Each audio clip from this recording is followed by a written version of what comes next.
It's now time for Crime in the DMV, where we bring you the latest headlines from the week. I'm Sierra Fox. Let's dive right in. We start in Maryland, where a Poolsville student is under investigation. He was reportedly arrested inside the high school. Details are limited at this time, but the big question remains, why? Fox 5's Lily Zhang has the latest.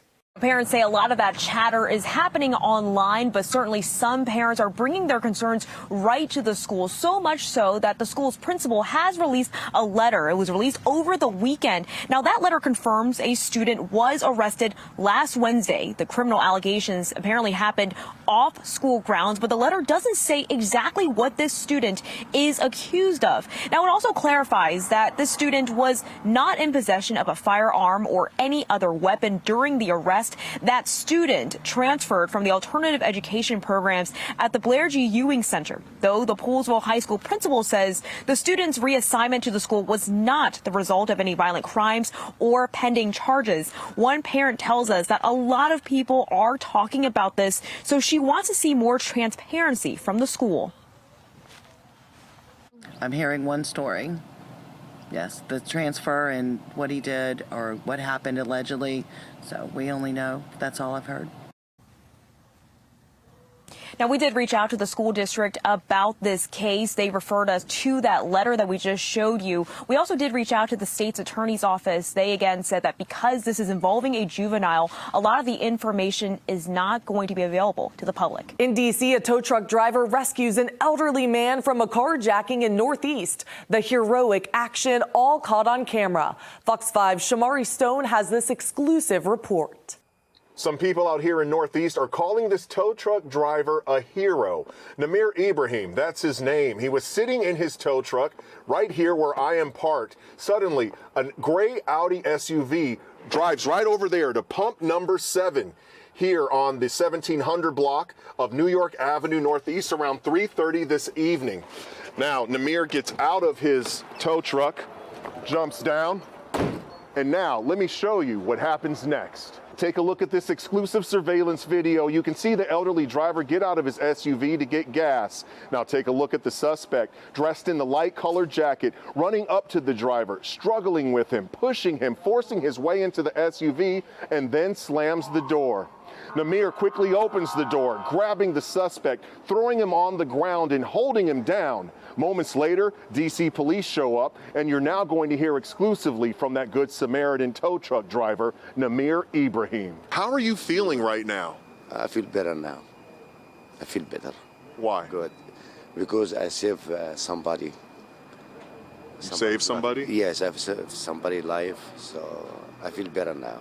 You actually took your time to help someone else. Why did you do this? Because he's an old guy and he needs help and I have to do it. And it's one God, one life. So you just heard from Namir Ibrahim, and he tells us that he's not going to stop helping people. Now, moments ago, we also exclusively interviewed the man he rescued. And what do you say to the tow truck driver who helped you? Oh, man, I got all the appreciation in the world. I said, thank you, man. You know, he's there because, you know, I'm in need of a knee replacement, and I never went to my cane to get it. I was trying to keep my balance, you know. And this guy, man, he was very strong. He was strong too. Whatever he was on, he was strong. So, and I'm just thankful that this guy was in the right place at the right time. As for the suspect, well, he was arrested for attempted carjacking, and police say he was highly intoxicated. In Northeast, I'm Shamari Stone. Back to you. Now let's go across the river to Virginia, where for the second time, Alexandria police are investigating a late-night sexual assault. A woman attacked by a stranger. Fox 5's Bob Barnard visited the Delray neighborhood to learn more. We're kind of where this happened, the intersection of Mount Vernon and Commonwealth Avenues here in the Delray section. Happened just after midnight early this morning.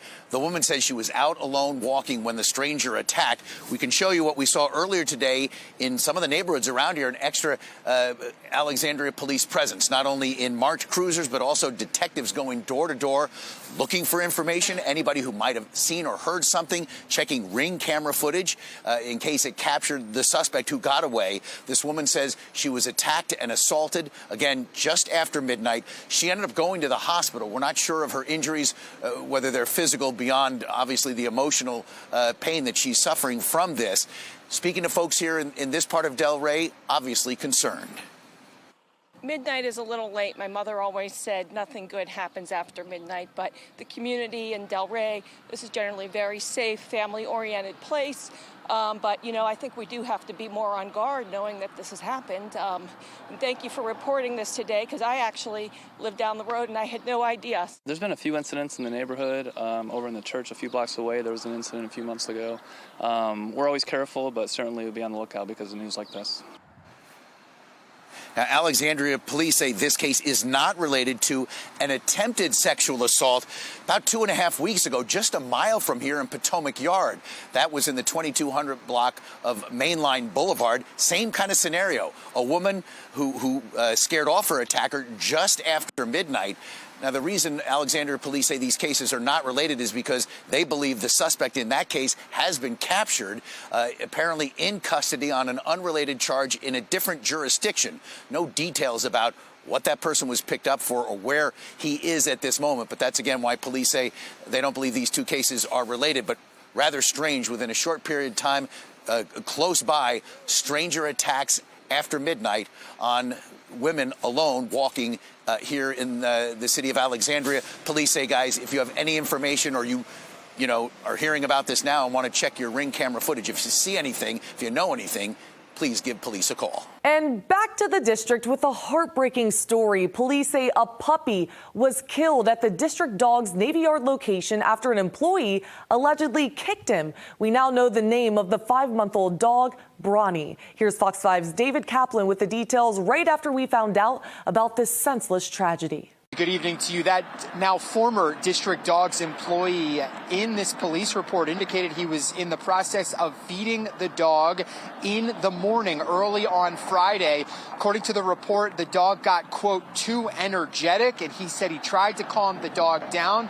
and allegedly, according to him, in the report, eventually kicked the dog in an unknown area. The dog lost consciousness. That is what this new report that is out spells out. In a statement put out late last night, District Dog says it terminated the employee and is working closely with investigators. Quote, the District Dog's family is heartbroken over the incident and extends its sincere condolences to the family of the dog, adding that they grieve their loss at this time. They said in that statement. Fox 5 speaking to a dog owner in the neighborhood who said she was appalled when she heard about what happened.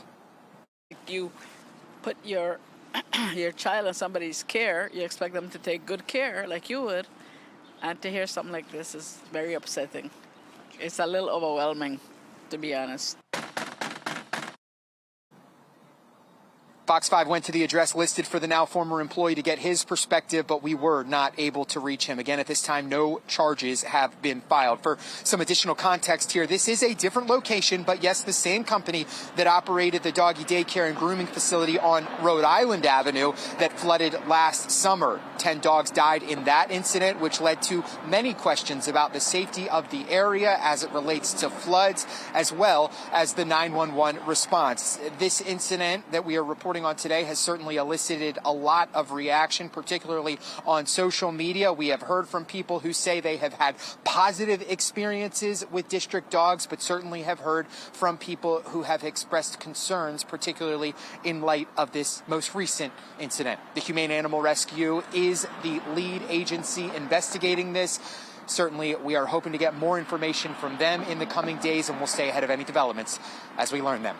A Prince George's County, Maryland police officer is accused of attempted murder and second-degree assault. Investigators say Corporal David Hardister discharged his service weapon during a disagreement with another man in Newburgh. The victim did not get hurt. Fox 5's Tisha Lewis explains. And we could be telling a very different story tonight. Thankfully, that victim was not hurt. 42-year-old David Hardister, though, he lives in this Mechanicsville neighborhood. In fact, right up the street there, you can't see the house from this vantage point, but it's behind that third house that you see there in this Mechanicsville neighborhood. Now, we did go to the porch as we were approaching. Two young men were leaving. We asked them about this and they told us no comment. So they didn't have any comment. And that was an address that was listed for David Hardister. He's charged, meanwhile, with attempted murder and first-degree assault. Police say Hardister and the victim involved know each other and reportedly agreed to meet in a Newburgh parking lot. That's when Hardister apparently fired a shot at the victim, who was not struck and survived. The victim called police as he was driving,